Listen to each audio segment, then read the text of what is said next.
So, you're ready to land with clarity in your life. Very cool. I imagine you found this video because on some level, you're complete with being in your mind a lot. You don't want to disconnect from your mind, but you also have an inherent understanding that just staying in your mind isn't serving you anymore.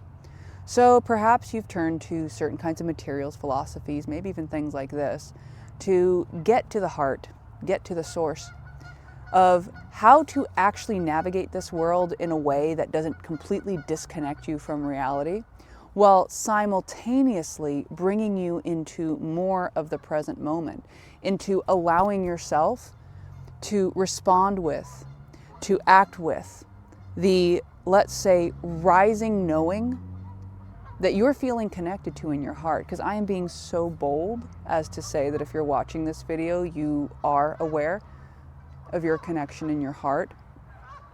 And perhaps you haven't really had that modeled for you before in a significant way. Perhaps you have seen modelings where people were either fully logical or just fully in an emotional space.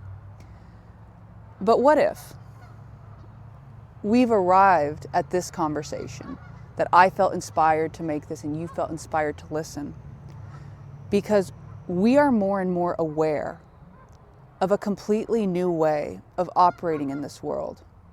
If before it only appeared that people could just be completely lost in their emotions or completely up in their head, but now there is a way to actually bring them together, to allow a person to have a full-ranged experience of life, one in which they can apply intelligence, the knowledge of the mind, but then also have that anchored in and receive guidance from the wisdom of your heart, the part of you that offers the conundrum of, I don't know, but boy, girl, do I have a strong sense that this is my step, even if my mind doesn't completely have all the answers to why that is so.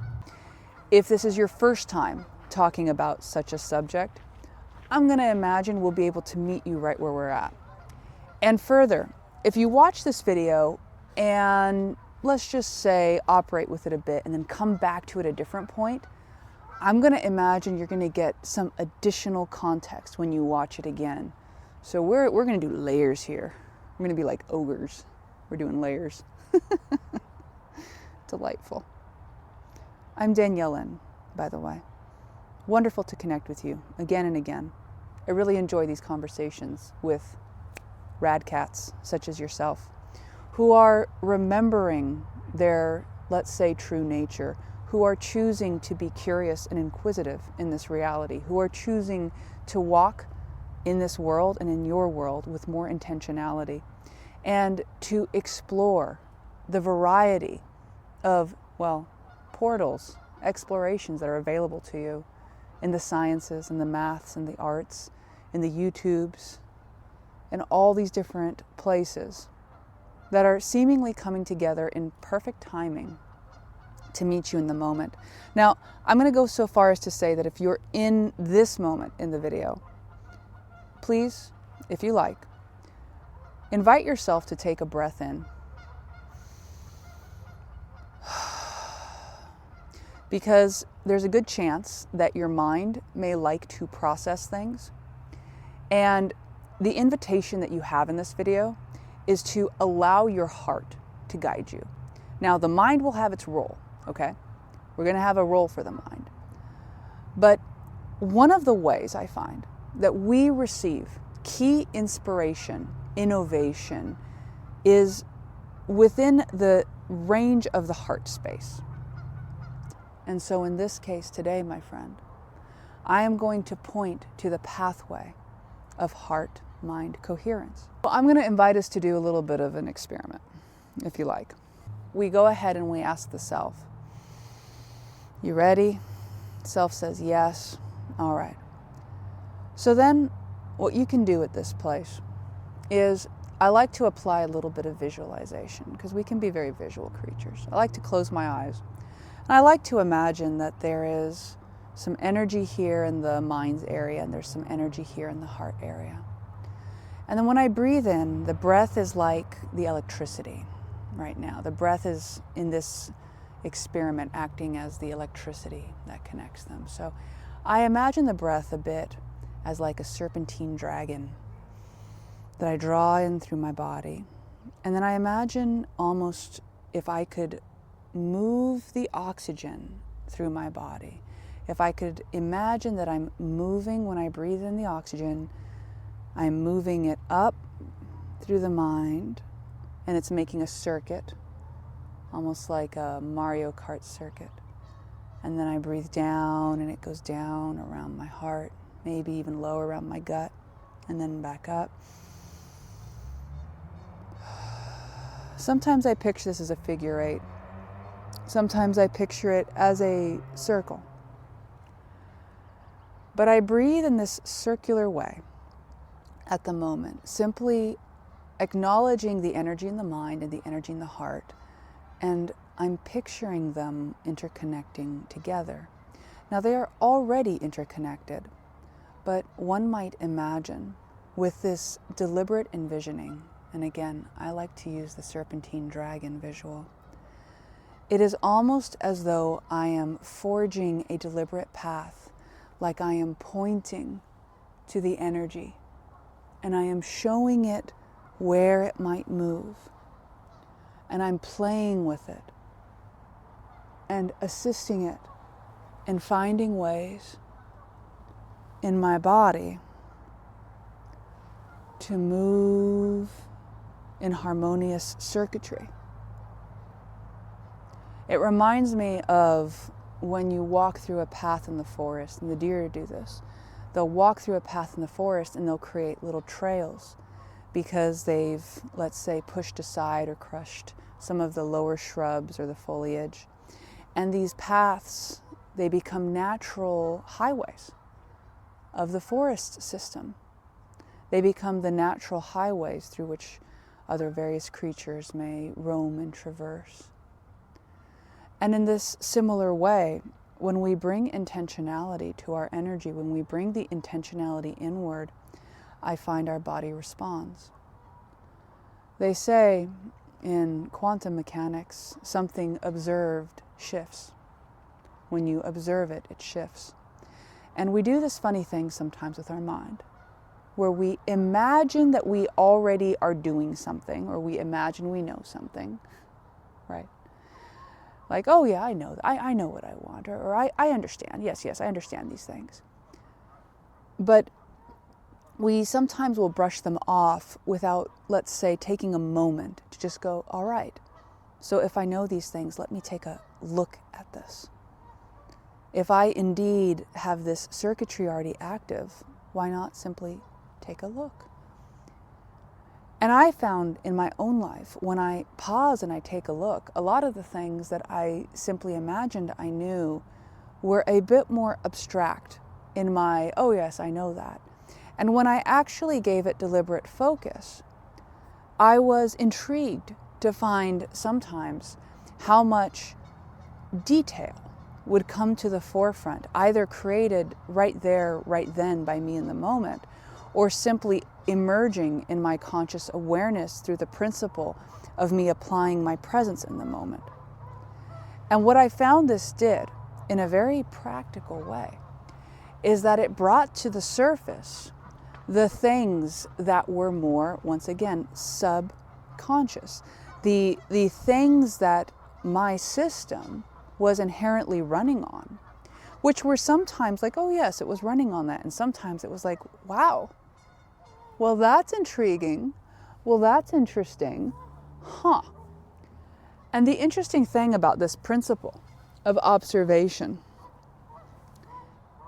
is that much can shift with it. Sometimes 80%, sometimes even more. And certainly there may be steps beyond observation that emerge. But I find that some of us have this, let's say, habit of acting without genuine observation, of acting before someone really brings something to the forefront. For example, when a person experiences a problem in their life, they may feel inspired to act on it because of the discomfort. But sometimes when we simply act on a problem, especially a problem that is more, let's say, mental-based, belief-based, when we act on these problems without genuinely giving some space for discernment and curiosity, what often happens is that we are acting in service of perpetuating the problem. We are playing whack-a-mole with ourselves in the universe. We are thinking to ourselves, if I hit this, then it will go away, without inadvertently realizing that the mechanism we are hitting is rigged in order for another one to pop up in another location once we hit it. And that, from my experience, one of the ways to actually move beyond the idea of the problem is to decide whether or not you're going to continue playing that particular game at all. It's to get curious about the definitions of the game you're playing. It's to be aware of what is actually driving you, of what is inspiring you, of what you believe about yourself and the world around you, because that is creating the parameters of what's possible. When you tune into that within yourself, you are finding and remembering how external seeming mechanisms are only offering you a perspective or a perceived, let's say, echolocation identification that you can play within yourself, because you're finding you already have something within you that harmonizes with something that you're experiencing outside. And so we're all playing this little game with each other. Okay, we're all playing this game. It's similar to the tuning forks, right? That experiment where you ding the tuning forks together. This one's over here. They're not physically touching, and yet the other one starts reverberating. And we're all in a certain way being like tuning forks. And so you're able to find, for example, messages like this. And this is where we get to play with the mind, because the mind might go like, oh my gosh, how did it work? It's the algorithm, it's this, it's that. Well, yes, and we don't need to discount any of the, let's say, practical steps that may have assisted along the way. But when we look at beyond that, and when we really get curious about, let's say, the principles that allow us to connect in this specific moment to the level where I know certain of these messages just seem to appear with almost spooky, delightfully spooky timing. And I don't offer this to you from a perspective of I'm going to lay out for you the entire scientific process of this. But what I am doing is you and I, right now, we're playing with the self-organizing principle through the virtue of me creating this video and you watching it. And the level of coherence that we find across these messages is providing us a certain level of insight and of feedback, not only into how, let's say, this whole universal structure works, but into how you yourself may call forward, may say yes and to certain information frequency. Because once again, I perceive you could only receive this if you were in a yes and vibration to receive it. And now we're talking a little bit about, let's say, the edges of science here. This has been my experience with this kind of matter. And part of the inspiration in creating these videos is because some way, somehow, across time and space, I received, let's say, your call. And you might be like, me, the individual? And I would say yes and. Yes and. There is a bit more nuance to that. But yes. So, I am taking a moment to appreciate you, because I do enjoy making these videos with you. And I enjoy that we get to talk in these ways. And I enjoy that they connect with you in meaningful, deep ways. So thank you for that. Hearing videos like this or anything else that resonates with you, it's providing you with a sort of map on where you are at in the moment. None of these videos and none of these experiences you have are necessarily defining you, but they may be, once again, providing a sort of picture, like a snapshot in the moment, of where your resonance is focused. I have found that the art of embodying who we are is less of a solid thing that we must grasp in a moment, and more of a moment-to-moment thing that we are defining through the way that we live, that we breathe, and that we focus and we choose. And the greater dimensionality that we add to that is our ability to say yes and, not from the level of, let's say, the mind or the pre-programmed mind, but to say yes and from the level of your coherent heart, from the level of your heart connected with your mind. So remember that dragon path we drew with our breath.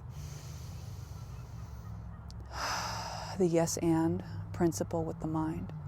And you know, you might listen to this video and it might seem meandering at times. But what I would venture to guess is that we laid down some precise areas of focus during this video. And once again, if it's fun to you, you want to do this experiment, I invite you to revisit it at some point. Revisit it at some point, especially if you decide to continue with your version of the dragon breath. Remember, that's allowing you to light up the path. The application of the heart-mind coherence is continuing to involve all the aspects of yourself in the journey, to give your heart the space to take the steps and to give your mind the space to take the steps, and to understand that all parts of you have an appropriate place at the table, so to speak, and that when it feels a little off kilter, your invitation is to get experimental, to mention to them both, hey, I'm not getting rid of either one of you, but I'm ready for more of who we truly are, not who we were defined to be outside of ourselves, but the version of us, the version of me, the version of you, the version of each of us that is genuinely authentic, that is plugged into the core of who we are, so that, not so that we're disconnected from reality, but that we can be so immersed in it because we're no longer mistaking our stories for who we are, and then we can really play with it. Then instead of getting lost in the dramas, we can dance in them. Then instead of just grasping at the victories, we can allow them to land in our hands and then fly even further. I imagine, my friend, we get to play regardless of how this world around you may look, whether it's in your personal sphere or anywhere else. I imagine you get to play. I imagine that you are an intelligence far greater than what you might remember in this moment, but if you do remember it, and to what degree you remember it, I want to share experience to experience that I appreciate you. Thank you. Thank you for showing up as you are. I find you, in your unique way, profoundly beautiful. And it's a joy and an honor to continue our conversations as we do.